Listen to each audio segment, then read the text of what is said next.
श्री स्वामी समर्थ मित्रांनो, 99% यशस्वी आणि श्रीमंत लोक प्रत्येक पौर्णिमा तिथीला करतात हे उपाय. एकदा आपणही आजमावून बघा.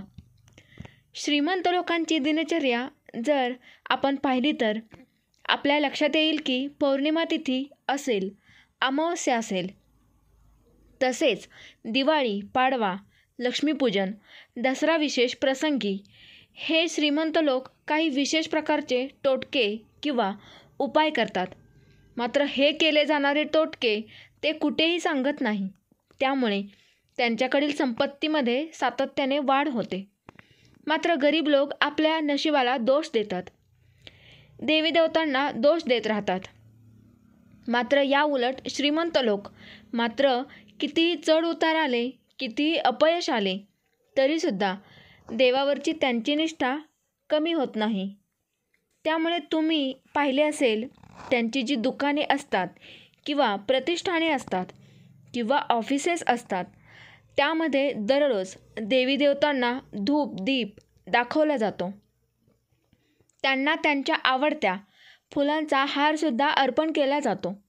मग तुम्ही कल्पना करा, जर दररोज एखादा देवदेवतेची अशा प्रकारे पूजा होत असेल आणि त्यातल्या त्यात त्यांच्याकडे माता लक्ष्मीची पूजा हे अवश्य दररोज होते आणि ज्या विशिष्ट तिथी असतात, ज्यामध्ये अमावस्या किंवा पौर्णिमा असेल, या तिथींना तर अगदी विशेषत्वाने या देवी देवतांची पूजाच्या घरामध्ये, ऑफिसमध्ये केली जाते. तसेच तुम्ही निरीक्षण करा, बारकाईने पहा.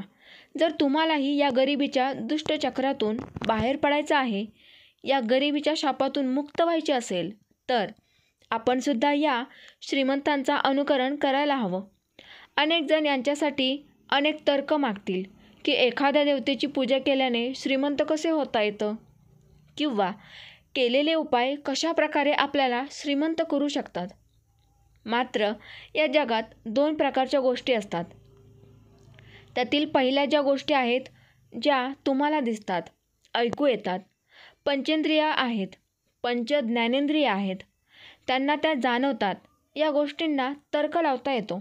मात्र काही गोष्टी या तर्काच्या पलीकडे असतात, त्यांना तुम्ही तर्क लावू शकत नाही. त्या गोष्टींचे कारण तुम्हाला सांगता येत नाही. पौर्णिमेची जी तिथी असते, त्यावेळी माता लक्ष्मीची आपल्या प्रिय रूपात असतात. या तिथीला चंद्र आपल्या पूर्ण रूपामध्ये असतो, तो गोलाकार असतो. अशा वेळी तुम्ही पाहिले असेल की समुद्राला भरती येते, संपूर्ण समुद्र खवळला जातो. इतका मोठा प्रभाव या चंद्राचा या भूतलावरील पाण्यावरती पडतो. मनुष्याचे शरीरसुद्धा पाण्यानेच पडलेलं आहे, भरलेलं आहे. आपल्या शरीरात 70% अधिक पाणी आहे. त्यामुळे आपल्यावर सुद्धा त्याचा प्रभाव नक्की पडतो. ज्या लोकांना मानसिक त्रास असतील, असे लोक पौर्णिमेच्या दिवशी त्यांची स्थिती अजून खराब होते. मात्र याचा अर्थ चंद्र त्यांना वेडं बनवतो असा होत नाही. जर तुम्ही एखाद्या विशिष्ट देवतेची पूजा करत आहे, त्या पूजेमध्ये तुम्ही संलग्न होत आहे, तुमची ती अधिक प्रभावी ठरते. अशा प्रकारे वेडेपणा वाढतो. त्याचप्रकारे तुम्ही जे काही करत असाल, त्या गोष्टीमध्ये वाढ करण्याची क्षमता या पौर्णिमेमध्ये असते. तुम्ही साधना करता किंवा या मंत्र जप करता, तर पौर्णिमेच्या दिवशी यामध्ये प्रचंड प्रमाणात वाढ होते. जर तुम्ही पूजा करतात, या पूजेचे फळ अनेक पटींनी वाढतं. म्हणून तुम्ही ज्या कामांमध्ये यश प्राप्त करू इच्छिता, त्या कामावरती 100% फोकस करा. या पौर्णिमेच्या दिवशी फोकस करावा. त्या कामातून मिळणाऱ्या फळ अनेक पटीने वाढलेलं हे सगळं तुम्हाला जाणवेल. कारण या पौर्णिमेच्या दिवशी अशा काही विशिष्ट स्थिती उत्पन्न होतात. त्यात तिथी असते, त्यामुळे प्रत्येक गोष्टीचा प्रभाव वाढतो. जर तुमच्या मनात नकारात्मक विचार असतील, तर हे नकारात्मक विचार कित्येक पटींनी वाढतील. तुम्ही जर रागावला तर राग कित्येक पटीने वाढेल. तुम्ही जर प्रेम करू लागला तर हे प्रेम कितीतरी पटीने वाढेल. द्वेष करत असाल तर हा द्वेषसुद्धा कितीतरी पटीनेच वाढेल. थोडक्यात जे काही कराल त्यात अनेक पटींनी वाढ होत आहे. पौर्णिमेच्या दिवशी आणि म्हणून पौर्णिमा कोणतीही असू द्या, पण देवी देवतांची साधना करा. त्यामध्ये तुमची ही कुलदेवता किंवा कुलदेवी आहे तिची तर साधना पूजा या दिवशी करायलाच हवी. कारण पैसा म्हणजे सर्वच नव्हे. त्यामुळे अधिक लोक लक्ष्मीची पूजा करतात. पैसा येतो, लक्ष्मी येते.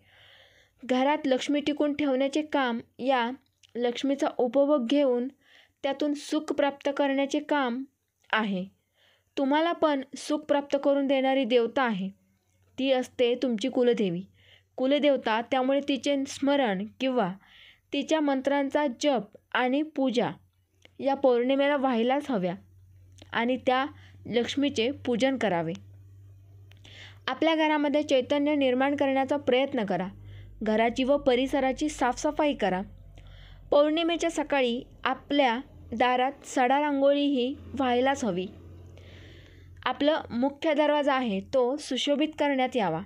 यावरती ओम, स्वास्तिक यासारखी शुभमंगल चिन्ह काढणे, शुभलाभ काढणे हे अत्यंत फायदेशीर आहे. आपल्या दाराला तोरण बांधून त्यामध्ये कोणतीही अशोकाची पाने, आंब्याची पाने असतील यांचं तोरण बांधणे महत्त्वाचं आहे. तसेच या पौर्णिमेच्या संध्याकाळी आपल्या देवघरात आपल्या मुख्य दरवाजामध्ये तुळशीसमोर दिवा लावून लावणं हे सुद्धा तितकंच महत्त्वाचं आहे. पौर्णिमेला आपण ह्या ज्या छोट्या छोट्या गोष्टी करतो त्यातून आपल्यामध्ये, आपल्या घरामध्ये सकारात्मक ऊर्जा निर्माण होते आणि ही सकारात्मक ऊर्जा आहे पौर्णिमा तिथीला केल्यामुळे तिच्या अनेक पटींनी वाढ होते. तुम्ही जे काही कराल त्याचं तुमचं मन रमतं. त्या कामांमध्ये 100% यश तुम्हाला प्राप्त होऊ लागतं. या गोष्टींना अनुभवाची जोड देऊन गेल्याचा अनुभव घ्या. या सर्व गोष्टी करून पहा. काही टोटके, काही उपाय अवलंबून पहा. तुम्हाला दिसून येईल की त्यांचा रिझल्ट चांगला आहे. श्री स्वामी समर्थ. जय जय स्वामी समर्थ. हा व्हिडिओ महत्त्वपूर्ण वाटला, माहिती आवडली तर व्हिडिओला एक लाईक नक्की करा. व्हिडिओ इतरांमध्ये शेअर करा. चॅनलवर नवीन असाल तर चॅनलला सबस्क्राईब करा. धन्यवाद.